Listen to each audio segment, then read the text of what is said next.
émissaire du déclin.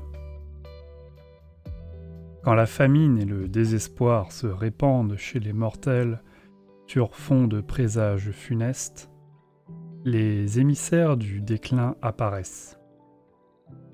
Relais de la volonté de Nurgle, ces champions voûtés, encapuchonnés, troublent même les gangreneurs. Pour leurs ennemis, ils incarnent purement et simplement le fin fond du désespoir. On décrit volontiers un rassemblement d'enfants de Nurgle comme un carnaval étrangement jovial. Mais outre leur joyeuse clameur, un autre bruit terrifie les ennemis du dieu des pestes. Un lent claquement de sabots provenant d'un brouillard jaune ou de derrière une colline de bruyères malades. Un cavalier paraît, en robe évoquant une peau gangrénée. De son capuchon dépassent des cornes scameuses. Sa monture ploie sous le poids de son existence tourmentée, et les asticots mettent à nu ses os par endroits. C'est un émissaire du déclin. Des êtres chargés de faire prendre racine à l'entropie dans toutes les dimensions, tant matérielles que spirituelles. Les traités de démonologie décrivent Nurgle comme un dieu de la peste, mais c'est aussi celui du désespoir, né de l'empressement des mortels à se complaindre dans leur peine, plutôt que d'agir pour changer les choses. Les émissaires du déclin sont les plus purs vecteurs de funestes sorts. Ils exsudent la souffrance comme les miasmes. Ils mettent une onde de doute écrasant qui peut instiller dans tous les cœurs le dégoût de soi et le dépit, jusqu'à se refuser à faire quoi que ce soit. Après tout, à quoi bon résister si toutes les tours tombent un jour, si les rêves sont inaccessibles et que l'espoir est trompeur? Les émissaires sont d'origine mortelle et n'exercent pas ce pouvoir en manipulant l'énergie éthérique à la façon d'un sorcier. Au lieu de cela, ils conduisent l'essence de Nurgle en provoquant des épidémies de chagrin par des invocations gutturales et des sacrifices hideux mais accomplis avec soin. Cela amène à un trait notable des émissaires. Pour canaliser au mieux le pouvoir divin de Nurgle, ces champions assènent à leur cible une série de présages effroyables, dont chacun sert à magnifier l'influence du dieu dans la région. On les appelle les 7 coups du destin, mais ils ne se manifestent pas de manière uniforme. On parle parfois de cloches qui sonnent nuit et jour sans qu'on en identifie le lieu, d'eau douce qui se change en pu et en bile, et de bétail qui tombe raide mort avant de pourrir en un clin d'œil. Seuls le premier et le dernier des signes sont invariants, l'un correspondant à la venue de l'émissaire à l'horizon, l'autre se manifestant lorsque le champion et ses guerriers font irruption pour massacrer les défenseurs traumatisés. Les armes des émissaires sont choisies autant pour leur sinistre apparence que pour leur commodité pratique. La plupart manient une faux pour moissonner les mortels comme du blé. D'autres tiennent une cloche patinée dont le son lancinant liquéfie les tripes. Mais leur outil le plus terrible sont les épées, qui paraissent très anciennes, car on dit qu'elles ont toutes été plongées 7 secondes dans le chaudron d'un des brasseurs de peste favoris de Nurgle. Grâce à ces reliques, les émissaires canalisent directement la nature repoussante de leur dieu sous la forme de la fameuse tremblose. Cette maladie fait ressortir les craintes enfouies des sujets sous forme de furoncles noirs suintants, et le goût de vivre les abandonne peu à peu. Récemment, les émissaires ont manifesté cette plaie à grande échelle, et ils l'ont diffusée jusqu'au cœur de l'empire de Sigmar. Même si les émissaires sont profondément respectés chez leurs collégionnaires, les gangreneurs chez leurs co-religionnaires, les gangreneurs, en vertu de leur rôle de vecteur de la volonté de Nurgle, leur nature taciturne et leur absence d'humour, y compris l'humour noir, répandu chez les autres adorateurs de leur dieu, s'ajoutent à leur aura d'outre-monde pour inciter autrui à se défier d'eux. Ces hommes vides ont beau guider leurs semblables vers de nouvelles conquêtes, ou lire ce que Nurgle désire dans le mouvement des mouches à peste, même le pesticrate, le plus pieux, soupire de soulagement quand son allié chevauche enfin vers un autre host de la ruine.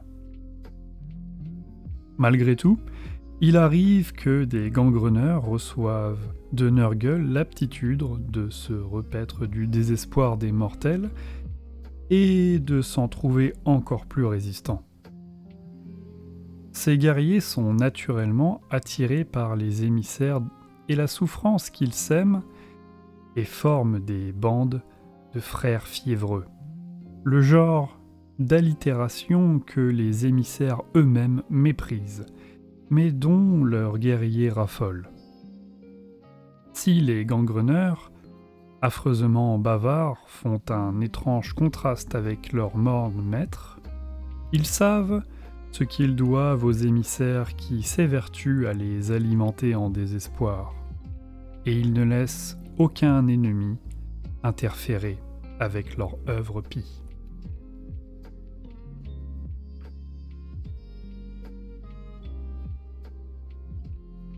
Carnage croissant. Les instigateurs de la ruine n'infiltraient pas la civilisation qu'en Ghiran. Ils rassemblaient leurs adeptes tandis que les croisades Zéophore s'élançaient. Dans tous les royaumes, hormis le céleste Azir, les tambours de la guerre résonnaient, comme un signe avant-coureur d'un nouveau déluge de conflits.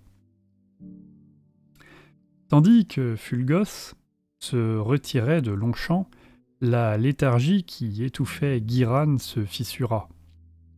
Des nids de goules, parfaitement convaincus de leur juste mission, surgirent de leurs repères pour s'en prendre aux putrescents, donnant incidemment le temps aux chevaliers sanctifiés de renforcer leur avant-poste faiblissant, tandis que les pluies d'Alariel continuaient d'affronter le déluge de Rotigus. Mais les émissaires du déclin n'étaient pas actifs qu'en Ghiran. Conformément à l'obsession de leur dieu pour la vie comme pour la mort, nombre de ces sinistres cavaliers concentrèrent leurs efforts en Chiish. Certains émissaires se mirent à piller les tombes et à exhumer des cadavres pour lier des démons du déclin à ces corps pourrissants. En résultèrent des mélanges porte-peste et de dépouilles mortelles, des incubateurs à tremblose avançant au son des glas.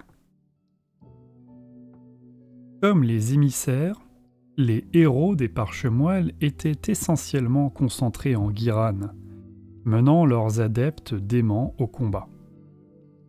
mais fermement convaincus qu'ils devaient s'attacher la paysannerie des terres lointaines, ces champions macabres distribuaient leurs parchemins d'os et de tendons dans tous les royaumes.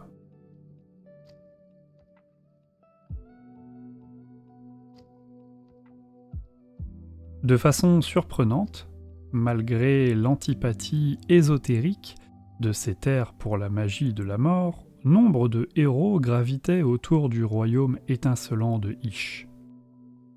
Peut-être le grand nécromancien souhaitait-il châtier le théâtre de sa plus récente défaite, ou peut-être que les héros suivaient quelques ordres plus subtils.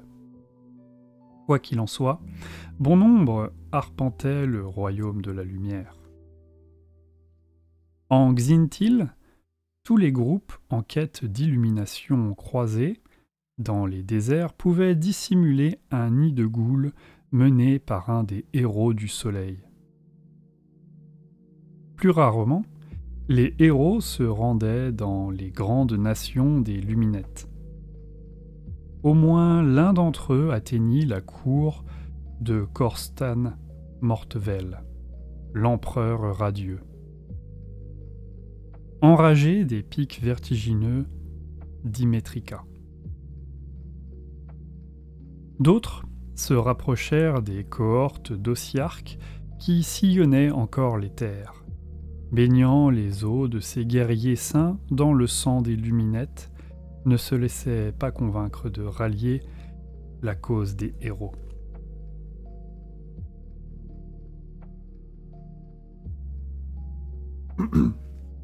Agitation souterraine. Une autre bande d'émissaires cannibales se rendit à Metallurgica, en Chamonne, en quête du domaine de l'artisan roi Thyadore. Ils tombèrent sur un affrontement tripartite entre Thyadore et ses chevaliers, du moins les ghouls enragés qu'ils étaient devenus. Des hommes rats employant d'étranges technologies et des grottes et trogotes couverts de ferraille. Ces derniers chargeaient dans une débauche de férocité et au milieu des nuages de spores ésotériques étouffantes. Saccageaient les rares reliques restantes de l'artisan roi et jetant ghouls et scavennes dans une machine dotée de rouages qui broyaient leur corps. Cette violence était dirigée par des agitateurs peau verte, armés de faucilles.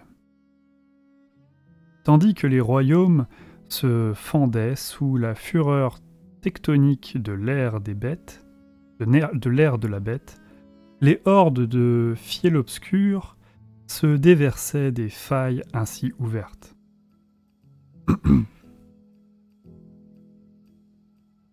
En Gure, les grottes de Galais, théâtre de combats féroces, étaient envahies de grottes accompagnées de toutes sortes de titans des cavernes difformes et de bêtes vivant dans des puisards qui avaient suivi les cris nasillards depuis les profondeurs.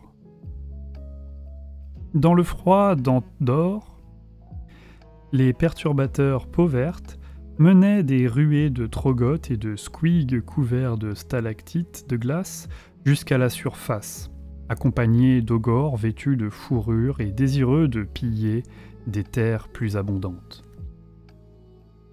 Les grottes étaient aussi sur le pied de guerre en Oulgou, emportant les éophores qui osaient s'aventurer dans les marais brumeux et les cavernes changeantes. Mais le peuple de Sigmar poursuivait sa quête aux côtés de formidables alliés. Les pyrotueurs, arborant des peintures de guerre et scintillant comme des flammes primordiales au cœur des ténèbres. Cette lumière était plus intense autour des chefs, des guerriers taciturnes dont le marteau brillait tant que les habitants d'Ulgu.